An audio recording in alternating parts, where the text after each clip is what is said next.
As always, this is an ad lib starting point. Became an impetus. Something occurred to me, and I find that if I record myself, I attempt to make more sense of things. And so here I am,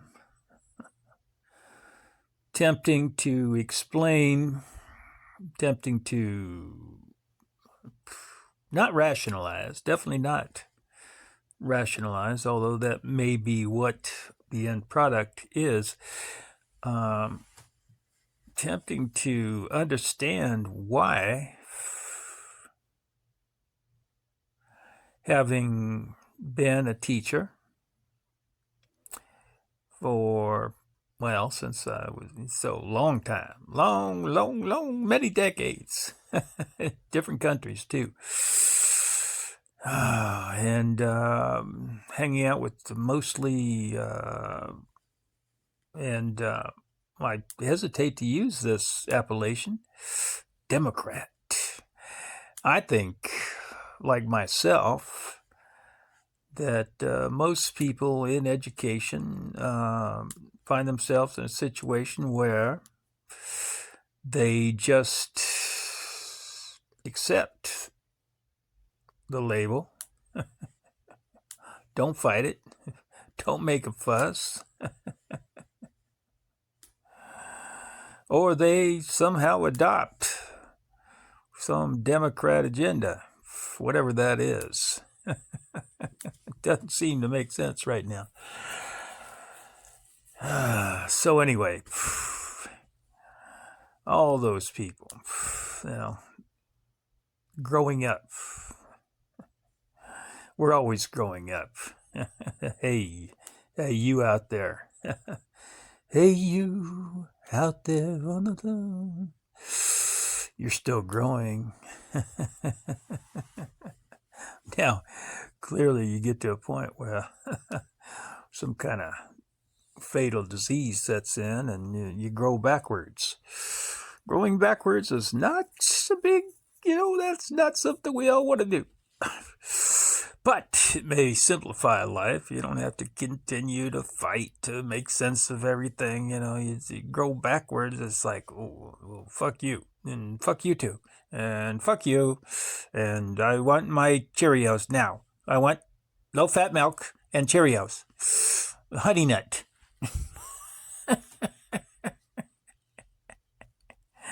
So, those of us who don't die of some catastrophic event, a stroke or a heart attack,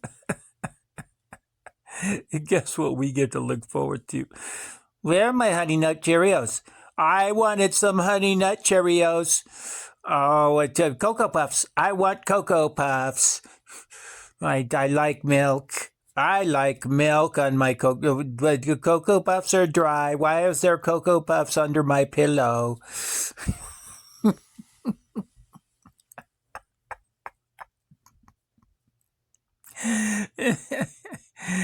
So we're at that age. Well, I'm at that age.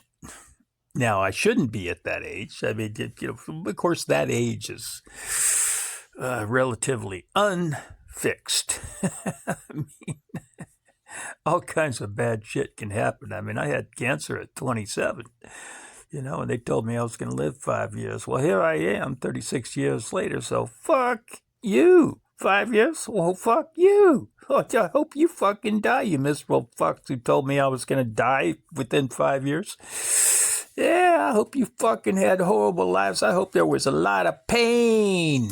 Pain, big pain. Yeah, oh, that hurts. You fucking tell me I'm going to die within 5 years. Here I am 36 years later, haven't saved a fucking dime in life. I've been living like I was going to die tomorrow. Now, a lot of my friends, I've never explained this to anybody, really. When you think you're going to die tomorrow, you don't fucking plan for tomorrow. You don't save money. You don't buy a house. You don't take out a mortgage. You fucking live. And so my life doesn't make a lot of sense to a lot of people. You know, people who didn't have cancer when they were 27, who were told they were going to die by the time they were 32. You know, you make some decisions when you hear things like that from people that you respect in the white coats. Really? Really? I'm going to die? Okay, well, I'm going to go have some fun. I'm going to charge right out of here. Let me out of this hospital. I got things to do right now.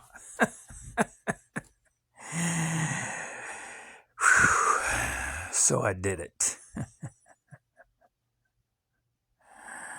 I charged out of the hospital, and I immediately got on a kayak and toured around the Pacific coast and the Sea of Cortez, and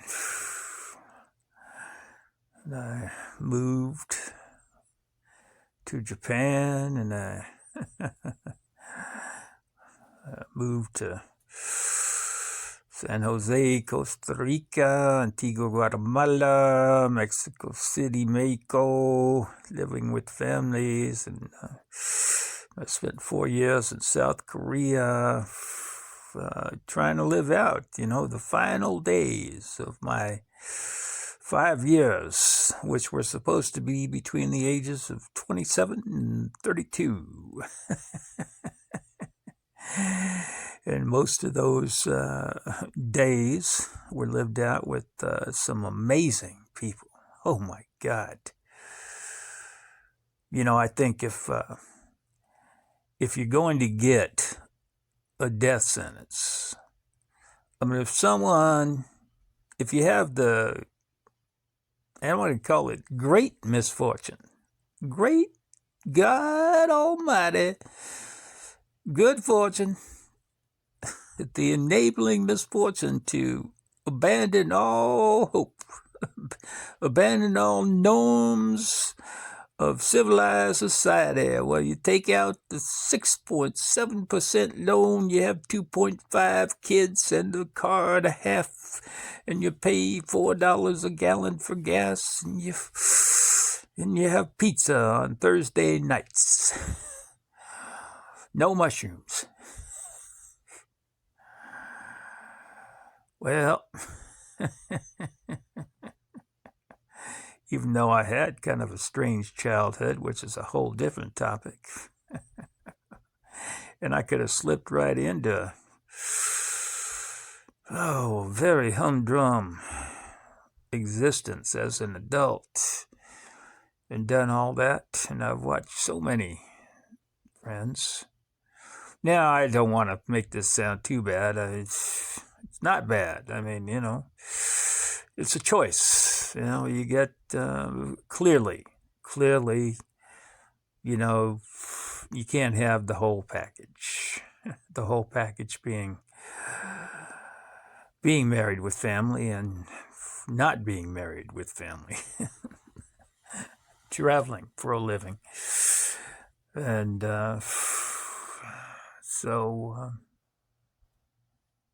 but the interesting thing is, the buddies of mine that I grew up with, and I say grew up, and I mean college buddies.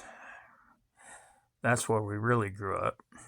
Started to during those years and after. Boy, could I just drop into one of their lifestyles and not regret a thing? Absolutely.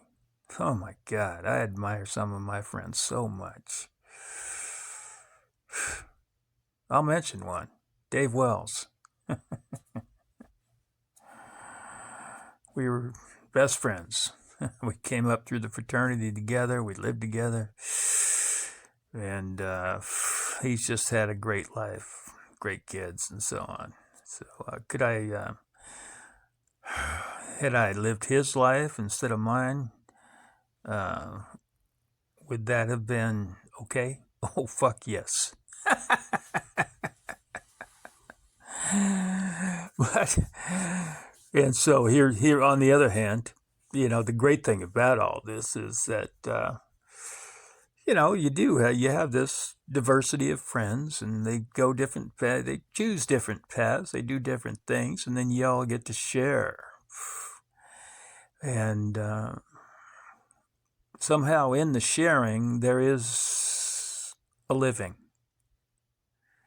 There is a having experienced, if you're close enough. If you grew up together and became brothers, sometimes of one mind, and you finish each other's sentences. Just the sharing. Now, clearly, I can never really appreciate what it's like to have Dave's family life, and he'll never, completely be able to appreciate my life on the road for years in different countries. But there is there's some kind of mind meld that goes on there where you can share things, and even though the paths were radically different, the brotherhood is on the road, going straight down the road. It's a solid path. Nothing's gonna stop the brotherhood. And you can somehow appreciate, to some limited extent, let's put it that way, the very worthwhile, satisfying life. And of course, coming at it from the lonely side, where I have families all over the world, but they're, their families well on there, and blah, blah, blah. Yeah, coming at it from my side, I do envy Dave. I'd like to go home. I'd like to hear from the kids, about all their accomplishments. So I imagine his life is better. And here's the funny thing. I think those of us who have chosen this path of not getting married, we may have had it thrust upon us because of life's events, but I think those of us who have embarked upon this path and lived it, we don't kid ourselves.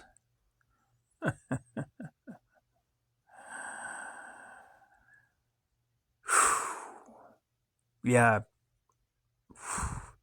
And I hesitate just a little bit because I'm not absolutely sure, but I am, 99 and then take a bunch of nines and put them after a decimal point. I'm that sure that I know who has had the better life. I've experienced some things, and some good and some bad. And as a teacher, I've had 10,000 kids, I guess, something like that over the years. And some of them I kind of adopted. Almost literally adopted. My girlfriend and I had some of those kids down for dinner and hanging out in Mission Beach and going to the parks. And but I think it's clear.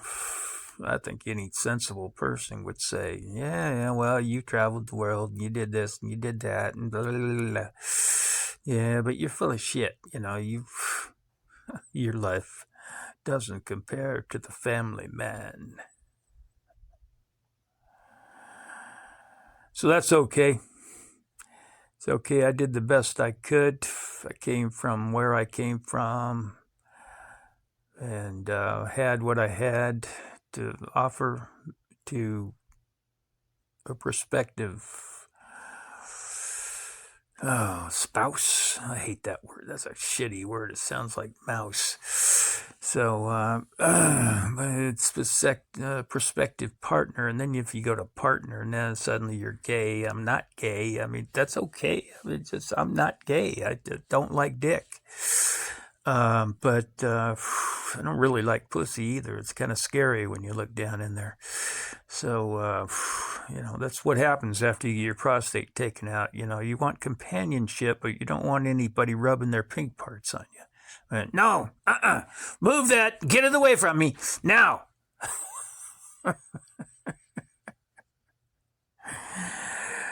And as far as I know, most people have been married for a while. It's like, honey, can you cover that up, would you please? Yeah, I don't really want to see that. I don't know. Over the years, I'm not sure that I know a couple that's still, slamming it. Well, I know one couple. The guy I swam with. But they're in their 60s and they're still, so and then there's, then there are all your guy friends, they're in their 60s. Oh, look at that tight little ass, They're just doing it, to reminisce and pretend they're young and they still can get it up. Boy, but so I led the single life. And I'm okay with that. Had my adventures set. You have a skill set. Everybody has a skill set. I do, you do, everybody does. They vary, and sometimes your skill set gets well matched to your working environment, your living environment, and sometimes your skill set feels out of place, and boy, there's nothing more painful than having a skill set out of place. I'm in a situation like that right now. I'm living with the fucking Jesus freak, and I am a non-theist. So my skill set, all my degrees and my experience in 7 different countries, living with 7 different families and so on, is clashing with this fucking Jesus freak who has lived in the same house for 50 years and is as ignorant as a fucking turnip.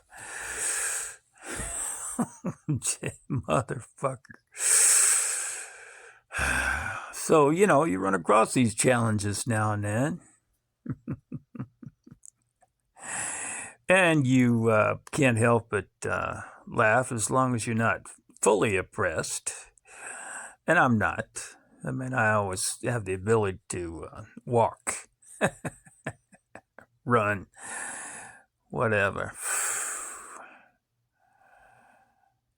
But what a contrast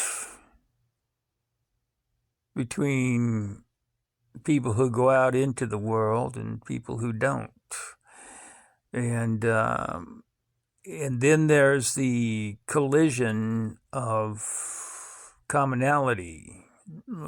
And I'm making all this shit up as I go in case some of you think I'm writing this, because I am so brilliant. Collision of commonality. But, these people who go out and they have the bravado, bravery, the huevos to get married, that's an adventure that goes beyond the norm. I mean, it's easy to buy a plane ticket and move to a different country, move in with a family, and experience their customs there. And I've done that, several times. But to get married and put yourself in close proximity with another human being who has been raised by people you weren't raised by, and attempt to, compensate's not the right word, attempt to correlate, attempt to integrate, Man, I so admire those people. I've never had that in me. I mean, I got a hard stop. You know, you do something that annoys me. Oh, get out of here. I'm tired of you. And it's not much different than that, actually. So, hence, I am single, never been married. Still envying all those friends of mine that, you know, we all seemed like we were quite a bit alike back in fraternity days, college days, and then as life wore on, you know, the then seemingly subtle differences became very profound and dividing.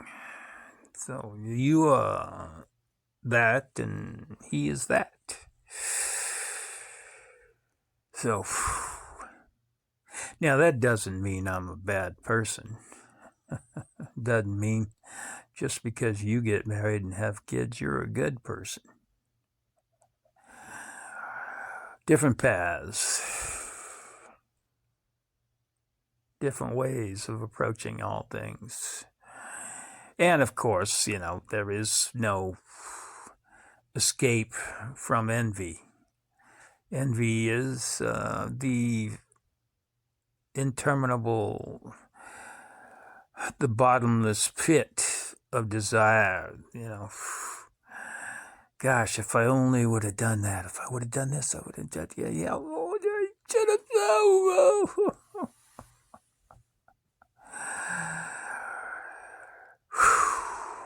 And what a motivator envy is. Well, I didn't do that, so how can I make this a little bit better? And hopefully it's not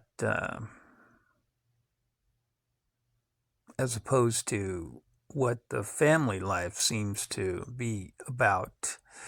Of course, it's all, you know, about you. It's always about you. But hopefully, you know, if you watch your buddies get married, go out and have kids, grandkids, and all that, and then you try to figure out a path that makes your life somewhat meaningful. Now, of course, that's a tall order. And I will freely admit, no real success to date. I am still, viciously jealous, envious of my friends who got married. But at the same time, I really don't want to. I mean, you know, let's imagine you could flip the switch. Boom, I'm married, I got kids, you know, one of them's in 7th grade, one of them's in 3rd grade, and I got a wife, and, you know, she's got a great job, and blah, blah, blah, and whatever. But I don't want to give up that summer with Claudine and Julio in San Jose, Costa Rica, where we would go learn how to dance a salsa every afternoon for 3 months. And she was 15 at the time, and Julio was 9. And so they were my little brother and sister, and we'd hop on the bus and go down and do the dance lessons and come back. And their parents, Jose and Maria, would make us some dinner, and I'd go into the shower and shower after we got back from the dance lessons. And I got in San Jose at that point in time anyway, they had these electric shower heads. I mean, it was fucking scary.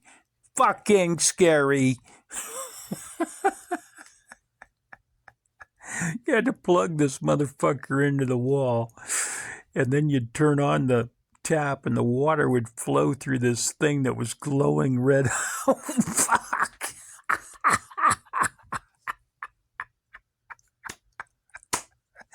It was the first time I ever considered not showering every day. It was like, well, I mean, maybe once a month. So I thought I was going to get electrocuted.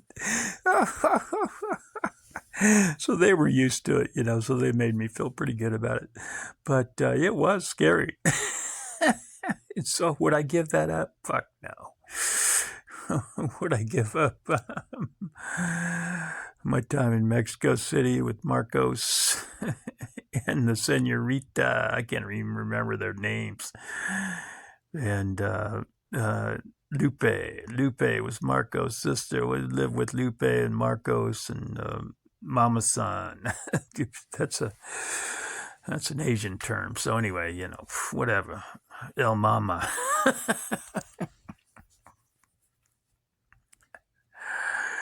Get up every morning, have some breakfast, head off to the college that we were studying English at. Oh my God, I got some fucking stories there. I could write a whole fucking book just on that one summer in Mexico City. So would I give that up? Fuck no. To have kids and a family and the same job for 30... No, I'm not. Probably not. As much as I admire my friends who have families, I'm gonna, it comes down to this, I'm gonna die alone. There's not gonna be anybody there. I'm gonna fucking die. They're gonna find me 5 days later, kind of melted into the carpet or the hardwood floor, depending on where I live at the time. And if I had gone the family route, somebody would have found my body earlier, and probably would have preserved it. Could have had an open casket ceremony, assuming I wasn't going to be cremated, which I would like to be. I'd like to have it all cast out into the sea. So, would I give up 4 years in South Korea? Riding my scooter along the volcanic coast for 15 miles to get to a remote school where there were 37 students in an orange grove. Half of them came to school without shoes.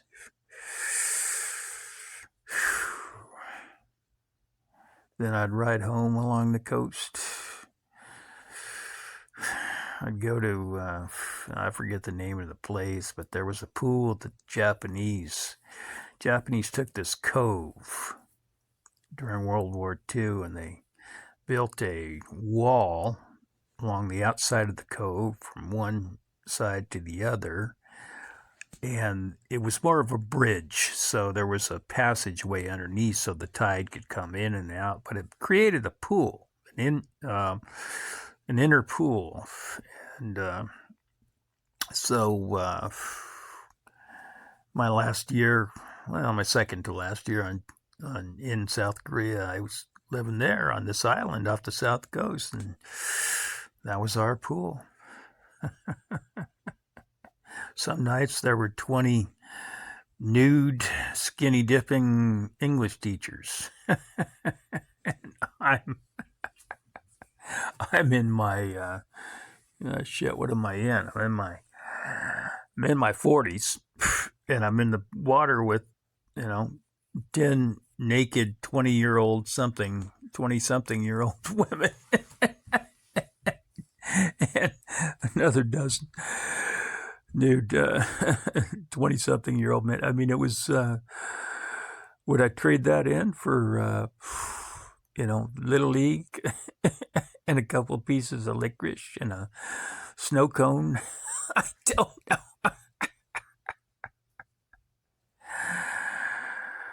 But I think the power of it is and then these friends that you grew up with, and you chose different paths. You can share all that, and so everybody gets a little bit of everything. And so I almost feel like at this point it's my duty to go out and continue to experience things that the people I interact with aren't experiencing.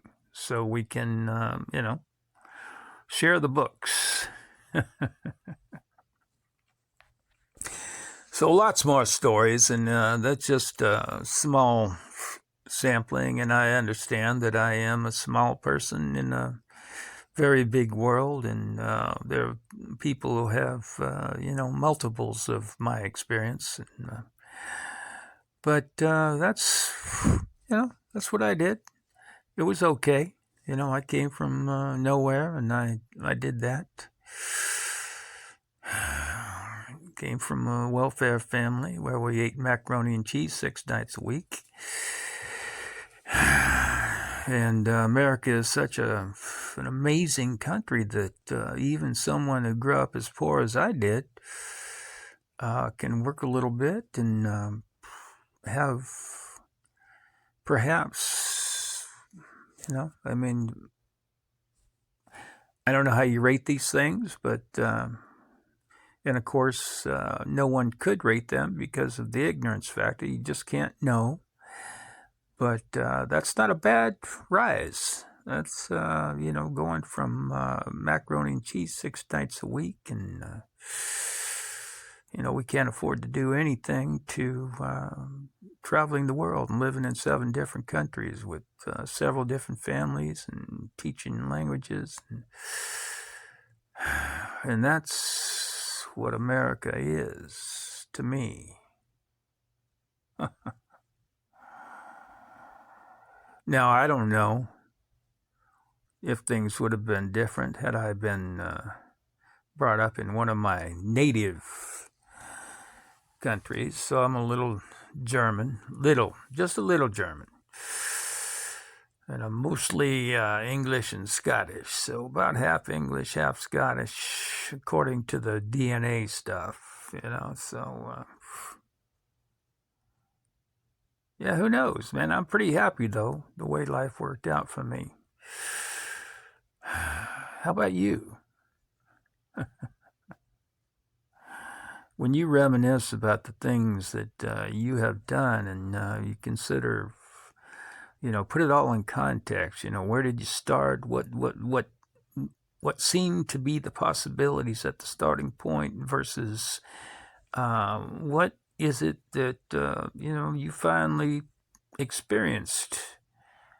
And of course, the end point ain't here yet. But anyway, so close enough. Man, I feel like the luckiest fucking person in the world.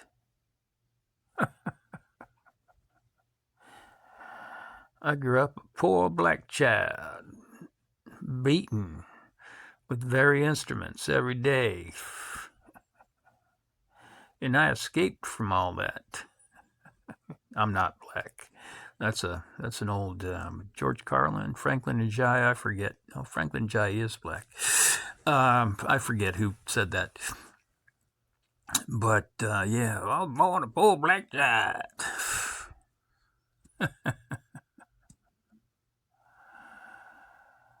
Oh man,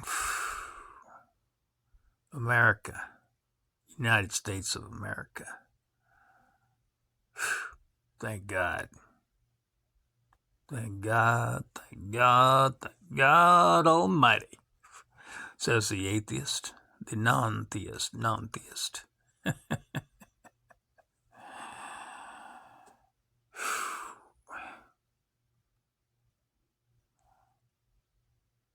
Which brings me to another topic, which I won't go into here. Violation of our constitutional rights going on right now.